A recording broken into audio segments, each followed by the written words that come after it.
Positive signs in Victoria with another relatively low number of new coronavirus cases in the past 24 hours, but another 8 lives lost. Julian Assange suffers a setback in his bid to delay a US extradition hearing. And he gets it done. And Australian young gun Alex de Minaur is through to his first Grand Slam quarterfinal at the US Open. Hello and welcome to Mornings. I'm Joe O'Brien. Taking a quick look at the weather first in the capital cities around the nation today. Brisbane partly cloudy, Sydney sunny, Canberra mostly sunny, Melbourne and Hobart a shower or two with winds easing, Adelaide cloudy, Perth partly cloudy and Darwin sunny with a top of 36. The last two Australian correspondents working for Australian media in China have been rushed out of the country after local police demanded interviews with both journalists. The ABC's Bill Birtles and the Australian Financial Review's Michael Smith found themselves in a diplomatic standoff, with both men sheltering in Australian diplomatic compounds in recent days. 7 Chinese police officers arrived on Bill Birtles' doorstep last week, demanding he submit to questioning and informing him he was banned from leaving the country. Australian and Chinese officials negotiated for the travel ban to be lifted for if Bill Birtles spoke to police. He and Mr Smith flew out of Shanghai on Monday night and have now landed in Sydney this morning.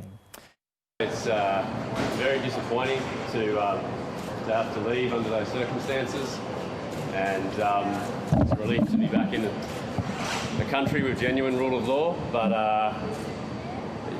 yeah, this was a whirlwind, and it's not a particularly good experience. Our ABC correspondent Bill Birtles there after touching down in Sydney this morning. And 9 newspapers has issued a statement saying, "We're glad Mike Smith, our correspondent who's been based in Shanghai for 2.5 years, and Bill Birtles from the ABC have made a safe return to Australia this morning. This incident targeting 2 journalists who were going about their normal reporting duties is both regrettable and disturbing, and is not in the interests of a cooperative relationship between Australia and China. Thank you to the Department of Foreign Affairs and Trade and consular officials who assisted in their safe return." Well, Peter Jennings is the Executive Director of the Australian Strategic Policy Institute, and he joins us now from Canberra. Peter Jennings, welcome. So this was playing out over several days. Were you aware that any of this was happening? And there's talk that some embassy officials had warned the journalists that they might be targeted. Can you give us any insights? Well, Joe, it's a safe presumption that I think all foreign journalists operating in China right now are at some risk, as we've seen with the detention of Ms Cheng from China's own broadcasting network, an Australian citizen who's been living in Beijing for many years. I wasn't aware of the situation relating to Bill Birtles and Michael Smith, but I think, you know, in the broader scheme of things, given the state of the bilateral relationship, they were clearly at some risk. And I think in advising the journalists to leave, as our Foreign Affairs Department did, that would not have been based on some general presumption. It would have been based on a fairly sharp understanding about the risk to those 2 individuals. Yeah. And can you give us any insight as to what that sharp understanding may have arisen from? No, but knowing how these things work inside the Australian bureaucracy, I can say that it would not have been based simply on a general presumption that all Australians potentially may be at risk. I mean, we've known that for some time, Joe. The DFAT Travel Advisory has warned in fairly strict terms about the security of Australians travelling to China, where they could find themselves subject to police harassment. So, you know, my sense is that absolutely the right step was taken to get our 2 journalists out in the way that they were done. I think it does credit to our embassy for facilitating that in the right way. But what it tells you is that the state of the bilateral relationship is going to be very rocky, I think, for quite some years to come. How regrettable is it that it's come to this now? I mean, we've had all these incidents over the recent months. What about this step? How regrettable is it that the last Australian journalists have now had to get out of there? Well, it's regrettable, but important to understand that all of these things are happening at the direction of the Chinese Communist Party. It's not that their reporting was unreasonable. It's not that Australia is doing anything other than making decisions in the interests of our own national security. But what we have here is China under Xi Jinping, which is engaging in what they call wolf warrior diplomacy, this very aggressive promotion of China's interests nationally, internationally. At the moment, it seems the party is not prepared or not the least bit worried about actually being publicly seen to break the rule of law, to break conventions, to misuse their police and their legal system, all for the interests of promoting the party. So, you know, I regret to say that this is not really a result of anything that Australia has done. It is entirely a matter of China's own choosing. I think long term it's really counterproductive to China's interests in terms of how it will engage with other countries in the world. But it's the path they're locked on, Joe, and I think we're going to be stuck with it for quite some time. And so why is it locked on this path? Where has this come from, and what do the Chinese hope to achieve from this? I think there's a couple of factors at play here which start really back at the beginning of the year with the early mishandling of the coronavirus in Wuhan, the attempts to stifle public criticism of that, and as a result the tanking of the Chinese economy. And that has got the party deeply worried about their own position with regard to the Chinese people.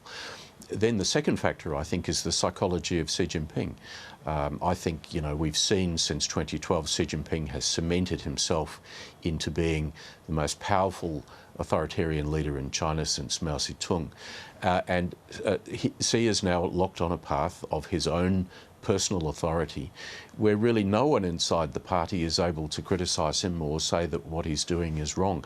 That's really dangerous, Joe. Yeah. And so it's those combination of the party's own sense of insecurity and Xi Jinping's desire to make himself an authoritarian leader, which I think is now causing these problems. Are you surprised that he's developed this way as a leader? It seemed to be the case that there were reasonable ties. He visited Australia. He seemed to have reasonable ties here in Australia. Are you surprised that he has gone down this path eventually? No, because I think his personal history is one that shows his family were very much caught up in the Cultural Revolution in the 1960s. Xi Jinping saw his father being denounced by the Red Guards and beaten up. Xi was exiled into the countryside. I think the lessons he took from that as a teen was that he was never going to allow those things to happen to him again. And so from the moment he came into power in 2012, he was purging the military, he was purging the party of any potential source of political opposition to him. And I think once you're locked on that authoritarian path, there is no getting away from it until you yourself are brought down. So ironically enough, Xi's attempt to make sure that he's not treated like his father is probably the thing which is bringing China close to a second cultural revolution. Yeah.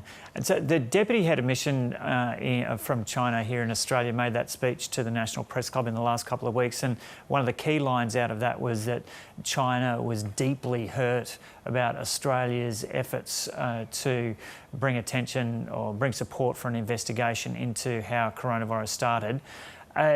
Do you believe that that has played a significant part in how this has developed? Well, yeah, I still remain puzzled about why such a courtesy was extended to the Chinese Deputy Ambassador to have an hour of the press club to really do nothing but vent forward with Communist Party propaganda.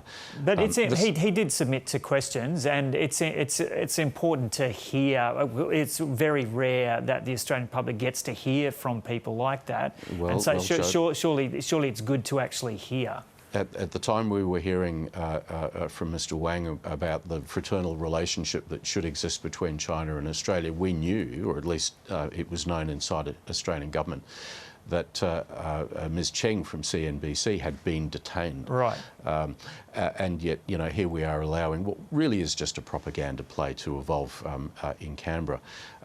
This line about hurting the feeling of the Chinese people, I don't think actually is accurate in any sense.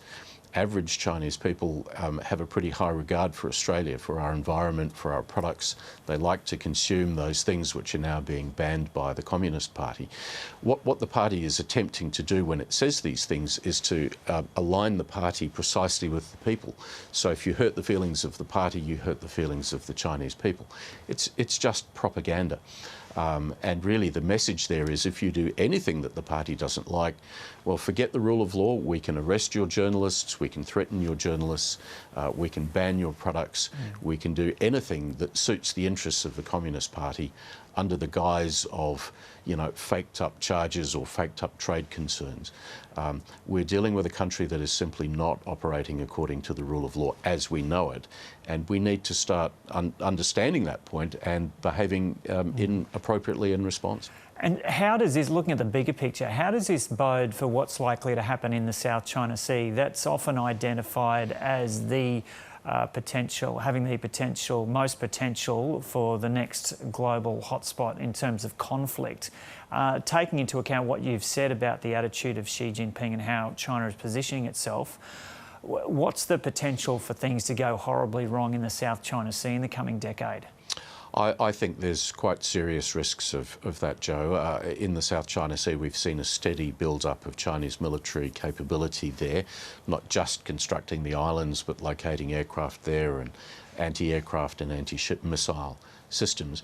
So China has, at least in a temporary sense, given itself the capacity to shut that region down to aircraft movement and ship movement any time it chooses to do so.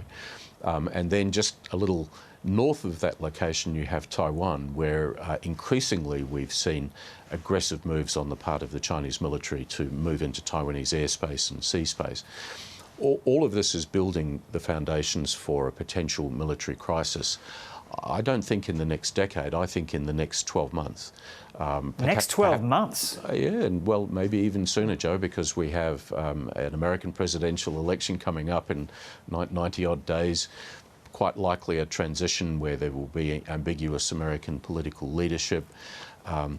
We have a Xi Jinping which is stoking nationalist sentiment in China, and the way he's doing that is by building this sense of nationalist anger around Taiwan and around claims to the South China Sea. So, you know, don't be surprised if what you see is increasingly aggressive military manoeuvrings, which leads perhaps to a miscalculation or an accident and a ship gets sunk or an aircraft gets shot out of the sky. And so this is just one small step in what China has done, what's happened in the last 24 hours, just one small step in what China's done over the past many months. But do you believe that this is an ongoing reflection of this Chinese attitude and a message to Australia to just keep your nose out of things like the South China Sea as well? It's a message to the world. It's a message to any journalist that's in China or would like to be in China reporting what's going on. You know, we feel like we're being subject to special treatment, but the fact of the matter is that this is the way China is operating globally now, even in places like Czechoslovakia, threatening their government for the rudeness of thinking about a politician visiting Taiwan. You know, these are... I regret to say this is the new China that the world is going to be dealing with for as long as Xi Jinping is in power. There's no return to what used to be called peaceful rise, which was the days when we could all agree that selling China stuff was great. Now what we have to think about is the national security implications of a much more risky China. And I can't see how Xi Jinping can change course on that for as long as he's the head of the Communist Party. And what should the international community's response to this approach from China be? We need to stay calm about this. We certainly shouldn't be descending to the levels of you know, hysteria or aggressive language that China is using. I think the democracies need to be working much more aligned, talking to each other so that we're not being split and being played separately as Beijing tries to do this. And I think we all have to understand where our real national security interests reside. and be prepared to stand up for those things and not allow ourselves to be coerced individually or as a collection of countries into simply bowing to the interests of the Chinese Communist Party. And what does that mean effectively when you say we've got to stand up for ourselves? What does that mean, for example, in a place like the South China Sea? It means that we should continue to assert our interests in being able to sail through the region and send aircraft through the region and not accept the Chinese claim that this is actually now sovereign territory, part of China. No one in the world apart from China sees the South China Sea in that way. So, you know, we with fellow democracies need to be asserting our interests and simply not allowing ourselves to be pushed around by coercive behaviour on the part of the Communist Party. Okay, Peter Jennings, thanks so much for talking to us this morning from Canberra. Thank you, Joe.